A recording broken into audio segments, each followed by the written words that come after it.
नमस्कार, हिलक्वेस्ट news channel में आपका स्वागत है। मैं शिल्पा शर्मा हाजिर हूं आज की खबर के साथ। तो चलिए देखते हैं आज की खबर। हिमाचल प्रदेश ने आज अपना स्वर्ण जयंती पूर्ण राज्यत्व दिवस सोलन में मनाया। इस अवसर पर मुख्यमंत्री जयराम ठाकुर ने प्रदेश की जनता को बधाई देते हुए कहा कि हिमाचल प्रदेश 50 वर्षों में विकास और उन्नति की बुलंदियों को छू रहा है। इस अवसर पर उन्होंने कर्मचारियों को 6th पे कमीशन को बेहतरीन ढंग से लागू करने का आश्वासन दिया और साथ ही पेंशन उपभोगियों को 31% डीए देने की घोषणा भी की। इस अवसर पर उन्होंने कहा कि प्रदेश के उत्थान में पूर्व मुख्यमंत्री डॉक्टर वाई.एस. परमार का विशेष योगदान रहा है। उन्होंने कहा कि प्रदेश के उत्थान में उनके उपरांत रहे मुख्यमंत्रियों ने भी इस प्रदेश को आगे बढ़ाने और विकास की ओर ले जाने में पूर्ण योगदान और सहयोग दिया है। को पूर्ण राज्य का दर्जा मिला था और भारतीय संघ का 18वां राज्य बनने वाला जो प्रदेश आज पहाड़ी राज्यों में ही नहीं बल्कि देश के कई बड़े राज्यों के लिए विकास का पथ प्रदर्शक बन गया है। प्रदेश के पूर्ण राज्यत्व के 50 वर्ष पूरे होने के इस अवसर पर हमने बीते वर्ष स्वर्ण जयंती वर्ष के रूप में मनाया। आज के इस आयोजन को हम स्वर्ण जयंती वर्ष के समापन समारोह के रूप में मना रहे हैं।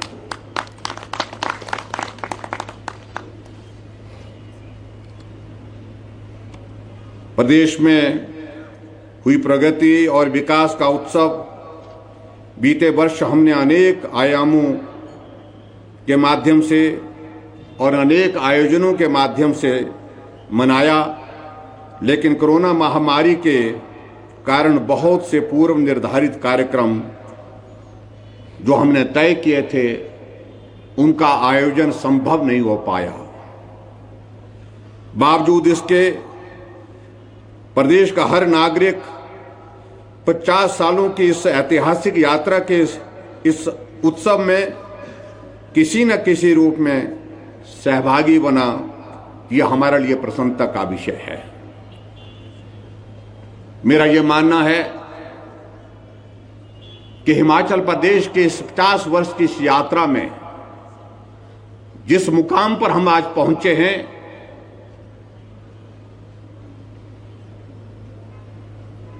यहां हिमाचल प्रदेश के हर एक नागरिक का एक बहुत बड़ा योगदान रहा है। अगर विकास की राह पर आगे बढ़ते हुए हिमाचल छोटा राज्य होने के बावजूद बड़े बड़े राज्यों से भी आगे निकल करके एक नहीं अनेक आयामों में सफलतापूर्वक अपना नाम ऊंचा करता जा रहा है, इसमें हिमाचल प्रदेश के सभी भाई बहनों का बहुत बड़ा योगदान है। और इसलिए हिमाचल प्रदेश के सभी भाई बहनों को मैं आज के इस कार्यक्रम के माध्यम से इस यात्रा का साथी बनने के लिए, सहयोगी बनने के लिए हृदय से आभार व्यक्त करता हूं।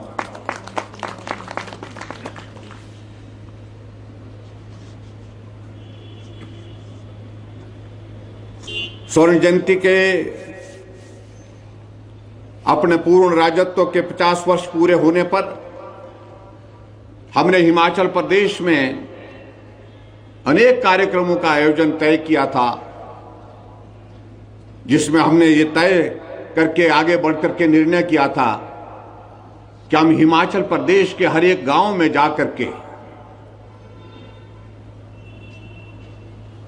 हिमाचल तब और हिमाचल अब, यानी कि 50 वर्ष पहले हम कहां थे और हिमाचल 50 वर्ष के सफर में आज कहां पहुंचा है, इसकी सबको सहभागिता के लिए, सहयोग देने के लिए, आभार व्यक्त करने के लिए गांव-गांव में हमारे जाने का कार्यक्रम था। और उसके साथ साथ में उनके सहयोग के लिए हम वहां पर जाकर के आभार करने का भी हमारा कार्यक्रम था, लेकिन वो कोविड-19 की वजह से वो संभव नहीं हो पाया। इस बात का मलाल सदैव हमारे दिल में रहेगा। लेकिन उसके बावजूद भी हमने हिमाचल प्रदेश में अनेकों कार्यक्रम किए जिसमें स्वर्ण जयंती के इस कार्यक्रम को, जहां हम समापन के इस कगार पर आज इस पर खड़े हैं, वो इतिहास का हिस्सा रहेगा और आने वाले समय में भी उसको हम एक डॉक्यूमेंट की शेप में सदैव अपने इतिहास का हिस्सा बना करके हिमाचल प्रदेश में रखेंगे, जहां इस यात्रा ने 50 वर्ष का सफर पूरा करने के बाद नए मुकाम हासिल किए हैं। मैं आज इस बात को देखता हूं कि हर क्षेत्र में हिमाचल आगे बढ़ा है, चाहे वो प्रति व्यक्ति आय की बात कहें, चाहे हम सकल घरेलू उत्पाद की अगर बात कहें, चाहे हम साक्षरता दर की बात कहें, चाहे हिमाचल प्रदेश में पावर सरप्लस राज्य बनने का दर्जा हासिल करने की अगर हम बात कहें, चाहे बागवानी की बात कहें, चाहे कृषि की बात कहें, हर क्षेत्र में हम आगे बढ़ करके हमने हिमाचल प्रदेश में तरक्की की है। और उस तरक्की के लिए हिमाचल प्रदेश में जिन भी महानुभावों का योगदान रहा है, उसके लिए मैं हृदय से आभार व्यक्त करता हूं। आज अगर हिमाचल प्रदेश एक संपन्न और आदर्श राज्य की पहचान रखता है, तो इसका पूरा श्रेय देवभूमि हिमाचल प्रदेश के ईमानदार लोगों को जाता है। और हिमाचल प्रदेश की संस्कृति को मजबूत करने के लिए जिन जिन लोगों ने अपना योगदान दिया है, उसके लिए भी मैं उन सबका आभार व्यक्त करता हूं। हिमाचल छोटा प्रदेश, लेकिन उसके बावजूद अगर देश की रक्षा में अगर हम बात कहें, तो हिमाचल प्रदेश का योगदान बढ़ चढ़ करके सदैव रहा है। और आज के इस अवसर पर जिन जवानों ने अपने देश की रक्षा के लिए कुर्बानी दी अपने जीवन की, उनको मैं श्रद्धा सुमन अर्पित करता हूं और उनके इस योगदान को हम सदैव स्मरण रखेंगे, ऐसी मैं कामना करता हूं। आज के इस विशेष अवसर पर हिमाचल निर्माता और राज्य के प्रथम मुख्यमंत्री स्वर्गीय डॉक्टर यशवंत सिंह परमार जी को मैं श्रद्धा सुमन अर्पित करता हूं। डॉक्टर यशवंत सिंह परमार जी ने हिमाचल प्रदेश को पूर्ण राज्य का दर्जा दिलाने में महत्वपूर्ण योगदान दिया है। और आज हम इस बात को कह सकते हैं, हिमाचल प्रदेश में अगर विकास हम हर जगह देख रहे हैं, हर क्षेत्र में देख रहे हैं, उसमें स्वाभाविक रूप से हिमाचल प्रदेश के निर्माण के पश्चात जो रेखाएं खींची गई थी, उन रेखाओं को आगे बढ़ाते हुए हम अपने लक्ष्य को हासिल करने में सफल हुए हैं। आज के इस अवसर पर मैं समझता हूं हमारी बात अधूरी रहेगी। इन 50 वर्षों के कार्यकाल में, इस कालखंड में जिन भी महानुभाव ने हिमाचल प्रदेश का नेतृत्व किया, उनका भी मैं हृदय से आभार व्यक्त करता हूं। उनका भी बहुत बड़ा योगदान रहा है। और आज के इस कार्यक्रम में मैं कुछ बातों का जिक्र जरूर करना चाहूंगा। हिमाचल प्रदेश कर्मचारियों की दृष्टि से पूरे देश भर में पॉपुलेशन आबादी के हिसाब से पहले नंबर पर है। सबसे ज्यादा कर्मचारी अगर कहीं हैं किसी प्रदेश में, सरकारी क्षेत्र में, जो अपनी सेवाएं देते हैं, वो हिमाचल प्रदेश में। और स्वाभाविक रूप से हिमाचल प्रदेश का सभी कर्मचारी भाइयों का बहुत बड़ा योगदान हिमाचल के विकास में रहता है। वो अपनी सेवाएं देते हैं और सेवाएं देने के साथ प्रदेश के विकास में अपना योगदान देते हैं। इसी माह मेरी सरकार ने नए वेतन नियम लागू किए हैं और इन नियमों के लागू होने से 2,25,000 कर्मचारी लाभान्वित होंगे और आगामी वर्ष में करीब 6,000 करोड़ रुपए का राजकीय कोष जो है इस पर हम खर्च करेंगे। और नए पे कमीशन के आने के पश्चात कर्मचारियों ने अपने विकल्प देने आरंभ किए हैं, लेकिन इस बीच में मेरे ध्यान में यह लाया गया कि कर्मचारियों के कुछ वर्ग को वेतनमानों का समुचित लाभ नहीं मिल रहा है। मैं यह घोषणा करता हूं कि कर्मचारियों को जो 2 विकल्प पहले दिए गए हैं उसके अतिरिक्त एक और विकल्प की व्यवस्था करेंगे, जिससे कर्मचारियों का कोई भी वर्ग ऐसा ना रहे जिसे नए वेतनमान का समुचित लाभ ना मिले। इसके अतिरिक्त अगर फिर भी कर्मचारियों का कोई वर्ग पे कमीशन के लाभ से वंचित रहता है तो हम उस पर पुनः विचार करके शीघ्र निर्णय लेंगे। और मैं समझता हूं कि जो पे कमीशन से संबंधित सारी बातों को लेकर के हमारी इस बात को कहने के साथ जो है वो पूर्ण विराम लग जाता है, क्योंकि हमने खुले विकल्प रखे हैं। हमने 2 ऑप्शन दी है, उसके साथ तीसरी ऑप्शन भी हमने उसमें उनको देने का निर्णय किया है। और उस तरह से उसके बावजूद भी कोई बात रहती है तो वो उनका अभिनंदन है, उनका स्वागत है, उसमें भी उनकी बात सुन करके उनकी समस्या का समाधान करेंगे। इसके आगे बढ़ते हुए मेरी सरकार राज्य के पेंशनरों के प्रति हमेशा सजग रही है और सीमित वित्तीय संसाधनों के बावजूद हमने पेंशन धारकों का हमेशा ध्यान रखा है, क्योंकि जो सरकारी सेवाएं देते हैं, रिटायर होने के बाद पेंशन लेते हैं, उनका भी कंट्रीब्यूशन हिमाचल प्रदेश के विकास में रहता है, क्योंकि वो अपने जीवन का बहुत बड़ा हिस्सा उनने जो है सरकारी सेवा में काम करते हुए दिया है। मैं यह घोषणा करता हूं कि हिमाचल के पेंशनरों को भी पंजाब वेतन आयोग के आधार पर पेंशन लाभ दिए जाएंगे, जिससे 1,75,000 पेंशनरों को लाभ होगा और इस पर मुबलिक 2,000 करोड़ रुपए वार्षिक व्यय हिमाचल प्रदेश सरकार करेगी। ये भी मैं पेंशनर्स के लिए आज के इस अवसर पर खुशखबरी देना चाहता हूं। इसके आगे बढ़ते हुए अभी हाल ही में मेरी सरकार ने नए वेतनमान पर 28% डीए दिया है। सामान्यतः केंद्र सरकार और राज्य सरकार के डीए की दरों में 6 माह से 1 वर्ष का अंतर रहता है, परंतु आज मैं यह घोषणा करता हूं कि राज्य सरकार के कर्मचारियों को 31% डीए केंद्रीय कर्मचारियों की तर्ज पर देय तिथि से मिलेगा। इससे राज्य सरकार के खजाने पर कुल मिलाकर के 500 करोड़ रुपए की देनदारी आएगी, जिसको सरकार वहन करेगी। ये भी मैं जो पेंशन धारक जो हमारे हैं उनके लिए आज के इस अवसर पर यह खुशखबरी देना चाहता हूं। इससे आगे बढ़ करके हमारे पुलिस के जवान जो बहुत बड़ा महत्वपूर्ण योगदान देते हैं, कहीं बर्फ पड़ रही है तो पुलिस का जवान बर्फ में भी खड़ा है, बारिश का मौसम होता है तो भी पुलिस का जवान अपनी सेवाएं दे रहा होता है, जब गर्मी का मौसम धूप का होता है तो भी जवान सेवा दे रहा होता है।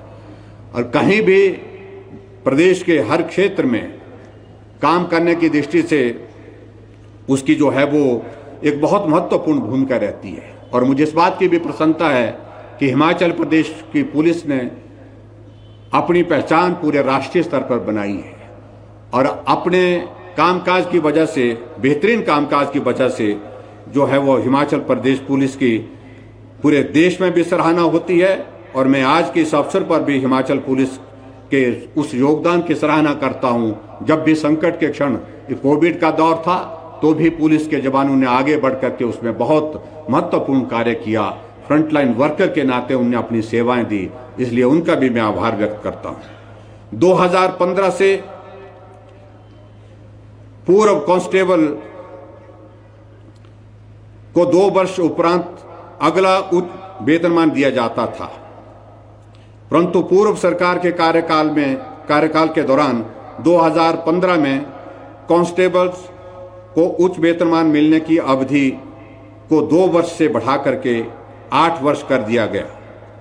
इससे उनमें असंतोष का भाव है, क्योंकि उनके समतुल्य श्रेणियां जिनकी प्रारंभिक नियुक्ति अनुबंध आधार पर की जाती है को नियमित सेवा काल के 2 वर्ष उपरांत उच्च वेतनमान दिया जा रहा है।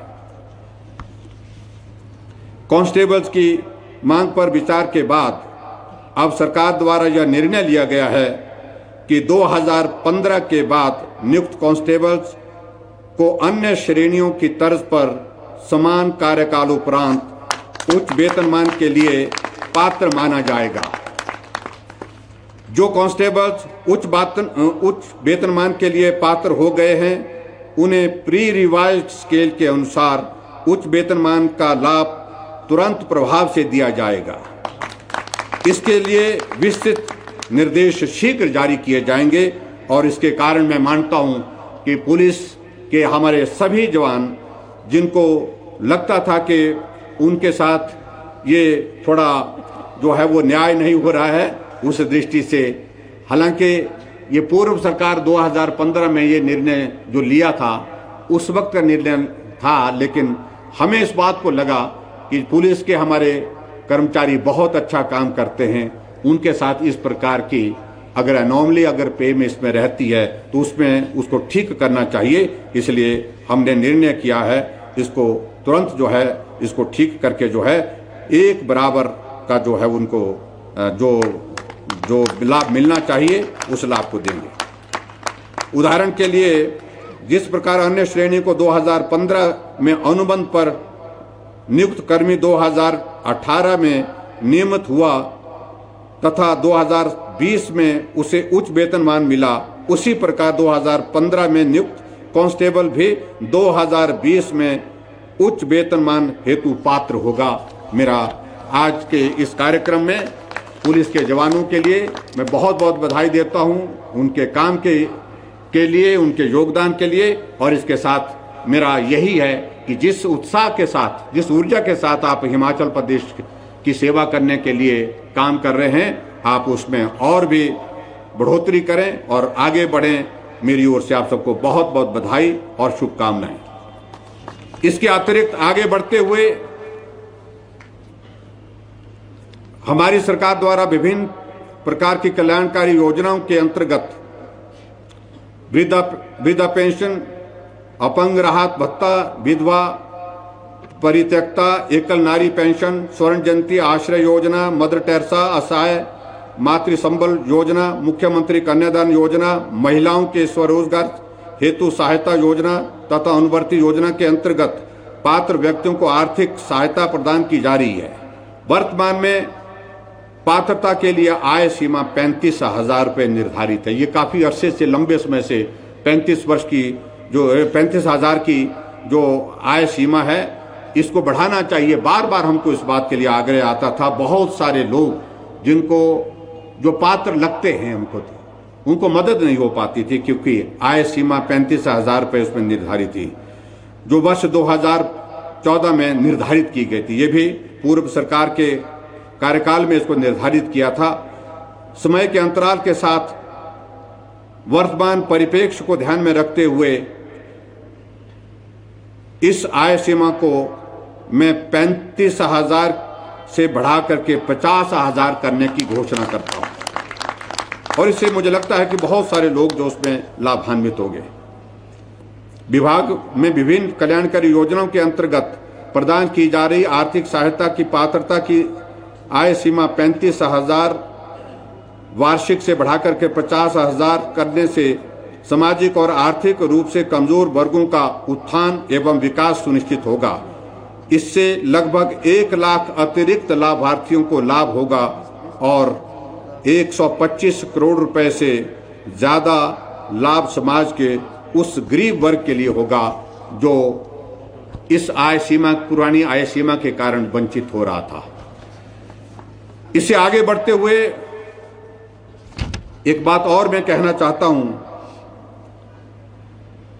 कि हमारी सरकार की प्रतिबद्धता हमेशा समाज के निम्न आय वर्ग के प्रति रही है।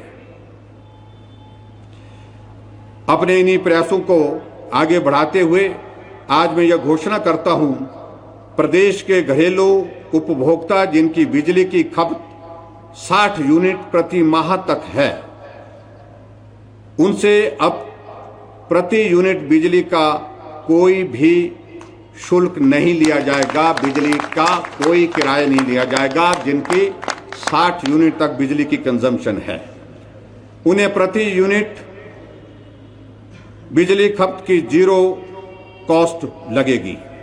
इसके साथ वे घरेलू उपभोक्ता जिनकी बिजली की खपत 125 यूनिट तक की है, उनसे प्रति यूनिट कॉस्ट केवल 1 रुपये ली जाएगी, जो कि पहले 1 रुपये 90 पैसे होती थी, अब उसमें से सिर्फ 1 रुपये ली जाएगी। ये भी मैं आज के इस अवसर पर आपके बीच में घोषणा करता हूं और इसके माध्यम से 11 लाख घरेलू उपभोक्ताओं को सरकार की इस निर्णय से इसका लाभ मिलेगा। हिमाचल प्रदेश में 11 लाख लोग जो है, इसमें परिवारों को, जो उपभोक्ताओं को इसका लाभ मिलेगा और इस राहत को प्रदान करने के लिए सरकार 60 करोड़ रुपए अतिरिक्त व्यय करेगी। और उसके साथ साथ में मुझे इस बात को लेकर के भी प्रसन्नता है, प्रदेश में किसानों को राहत देने के लिए बिजली की वर्तमान प्रति यूनिट कॉस्ट को भी मैं 50 पैसे से घटा करके 30 पैसे की करने की घोषणा करता हूं। ये भी हमारे किसानों की ओर से बहुत बार आग्रह आ रहा था, जिनके ट्यूबवेल लगे हैं और उस तरह से वो सारी चीज़ों को लेकर के हमेशा हमसे मांग करते थे। और किसानों का बहुत बड़ा योगदान आज के दौर में जो है हिमाचल प्रदेश के और देश के विकास में है। उस दृष्टि से ये महत्वपूर्ण जो चीज़ें मुझे आज घोषणा के रूप में आपके समक्ष रखनी थी, वो मैंने रखी हैं। और बहुत जल्दी आने वाले समय में हमारा बजट सत्र भी आ रहा है। बजट सत्र में हमारी कोशिश होगी हिमाचल विकास की राह पर जिस प्रकार से तेज गति से आगे बढ़ रहा है, उसमें और गति मिले, हम विकास के नए आयाम छुएं, इस बात को सुनिश्चित करने के लिए हम सब लोग प्रयत्नशील हैं। आप सबका हिमाचल प्रदेश सरकार को हर वक्त सहयोग मिला है और समर्थन मिला है, आशीर्वाद मिला है। मैं अब उसके लिए आप सबका बहुत आभारी हूं। विशेष तौर से आज के इस दौर में, कोविड के इस दौर में, हमारे सारे कोरोना वॉरियर, जिसमें डॉक्टर्स हैं, पैरामेडिकल स्टाफ है, नर्सिस हैं, हमारे सफाई कर्मचारी हैं, फ्रंटलाइन वर्कर्स हैं, जिसमें पुलिस शामिल है, जिसमें हमारे होमगार्ड के जवान शामिल है, दूसरे सभी लोग जितने भी फ्रंटलाइन वर्कर में आते हैं, उन सब लोगों ने अपने जीवन को जोखिम में डाल करके बहुत बेहतरीन सेवा की है प्रदेश के लोगों को संकट में। और उसके लिए मैं उन सब का एक बार हृदय से आभार व्यक्त करता हूं। और एक बार फिर से आज पूर्ण राजत्व के 50 वर्ष पूर्ण होने के जो स्वर्ण जयंती का हमारा जो कार्यक्रम वो संपन्न हुआ है, और उसके साथ साथ में आप सबको मैं पूर्व में जो हमने जो कार्यक्रम किए, जिसमें सहयोग आप सबका रहा, उसका मैं आप सबको आपका धन्यवाद करता हूं। और उसके साथ साथ में आने वाले समय के लिए बहुत सारी शुभ। तो मैं शिल्पा शर्मा आपसे विदा लेती हूं। धन्यवाद। देखते रहिए Hill Quest news channel. Like, share, subscribe करना ना भूलें।